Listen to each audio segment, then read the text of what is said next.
Now, because of the current situation, you know that there are fires everywhere. That's why we decided to change our method for today and also for the next several meetings, I think, until situation has calmed down. Alright, so are you ready? Please be ready. Take your workbook now. So today we're going to do self-check 8.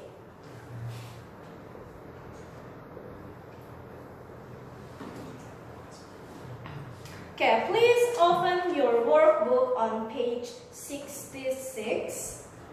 First of all, on the first part, I will write down here, first part, you need to complete the rules for the second conditional with the words in the box.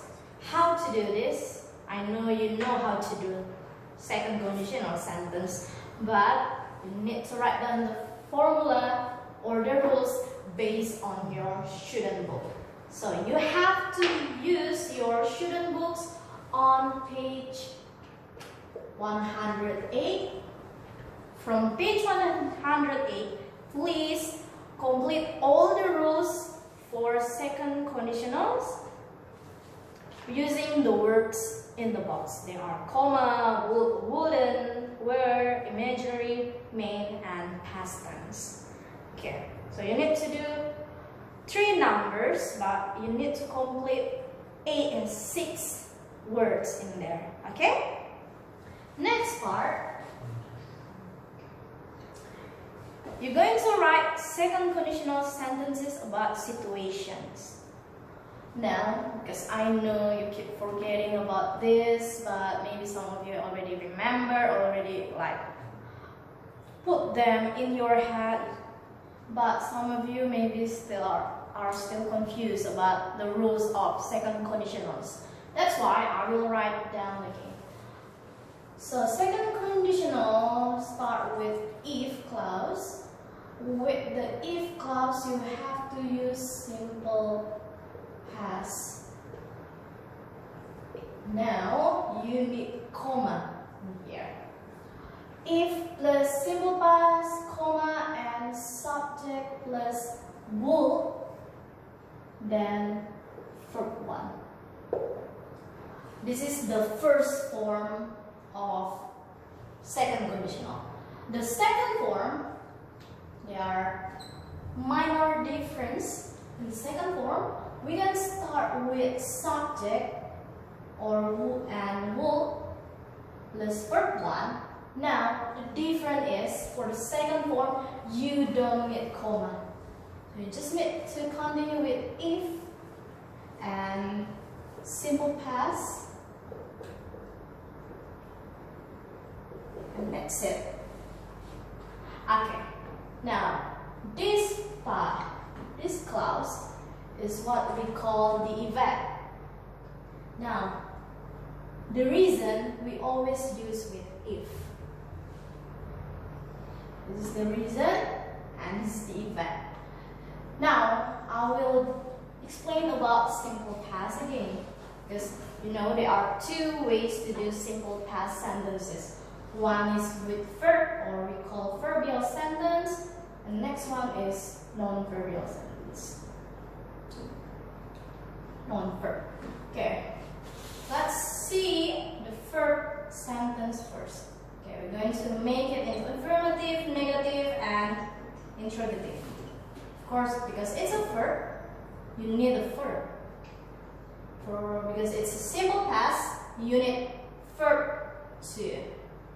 Now, let's see the negative. Subject plus didn't.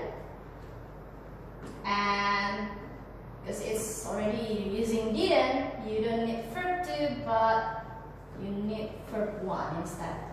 And the interrogative, you need the question with did, then subject, then verb 1, then don't forget your question mark. Okay, that's it for verb, but let's go to non-verb. So non-verb is a sentence without a verb. So you know what to do with sentence without verb? We need to be. Okay, so past simple with to be I will make it into 3 sentences again.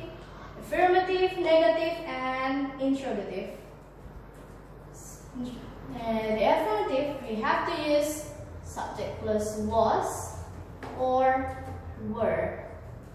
Then you can continue with adjective or noun.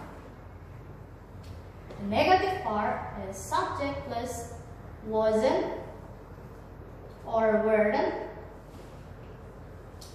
Then continue with adjective or noun.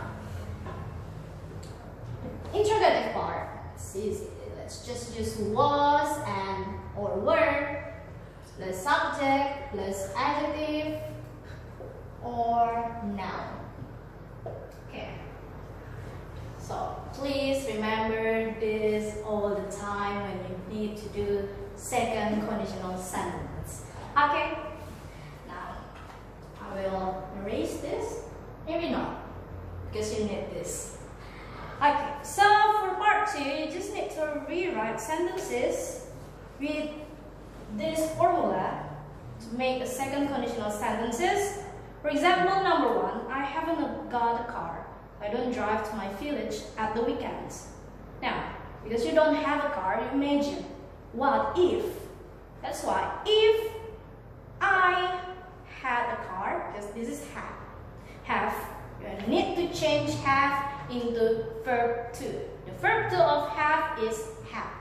That's why, if I had a car, I would drive to my village at the weekends. Okay?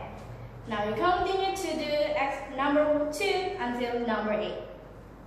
Next part is about wishing.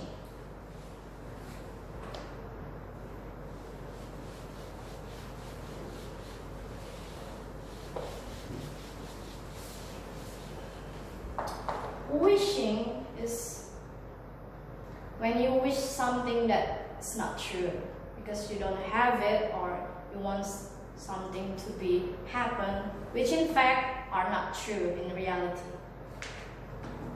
Okay, this is part 1, part 2, second conditional,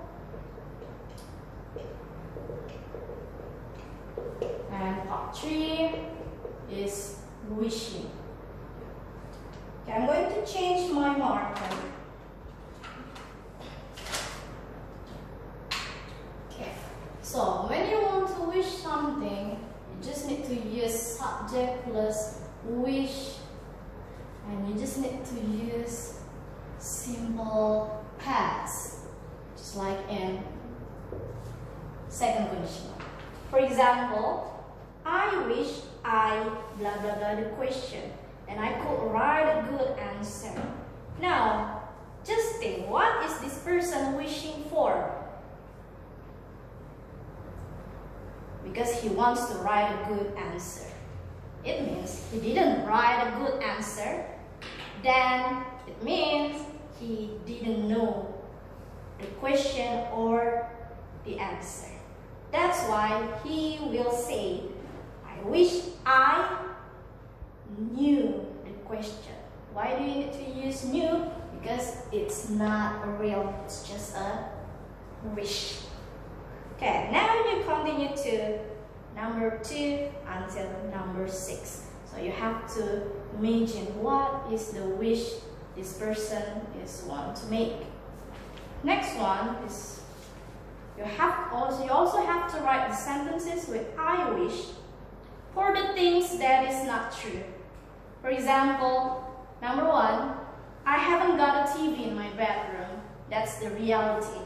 So you need to wish for something which is not real. So you have to say, I wish I, because this is haven't, verb 1, you have to change have into verb 2. So I wish I had TV in my bedroom. So this is the pattern. Part 4. Using I wish.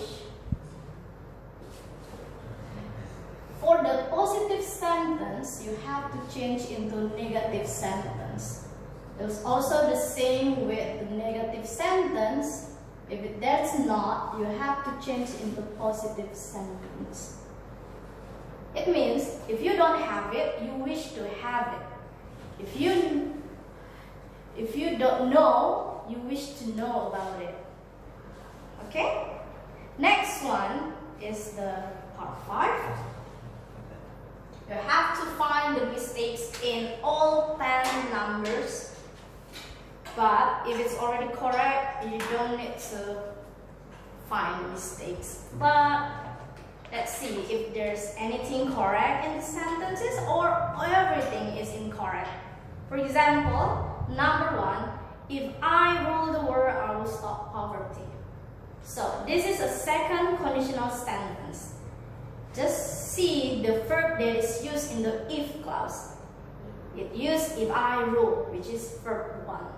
But because this is second conditional, you have to use verb 2 for if clause.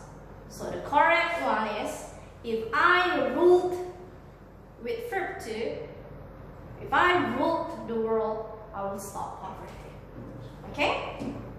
So that's all for grammar section.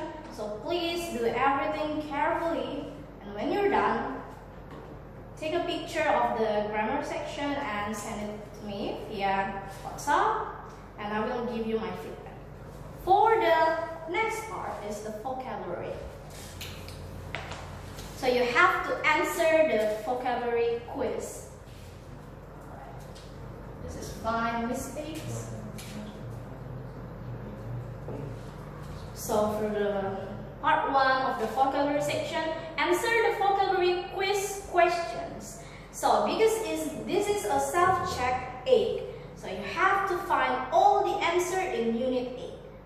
I will give you the pages to help you, which is page 68 and page 70. Okay, I will write down over here, vocabulary section,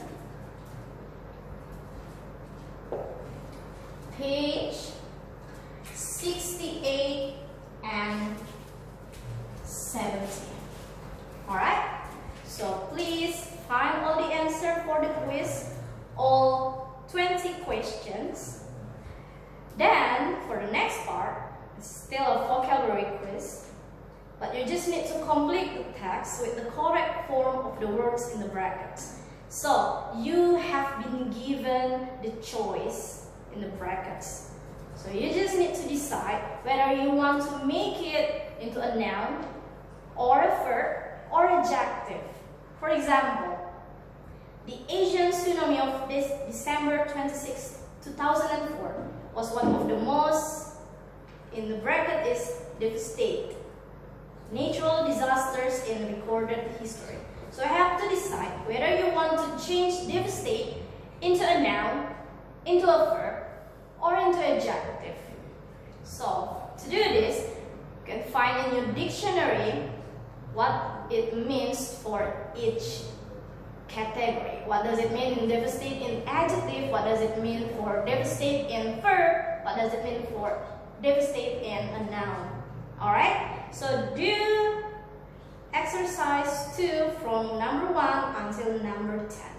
Okay, for this part also, when you're done, please take a picture of it and send it via WhatsApp.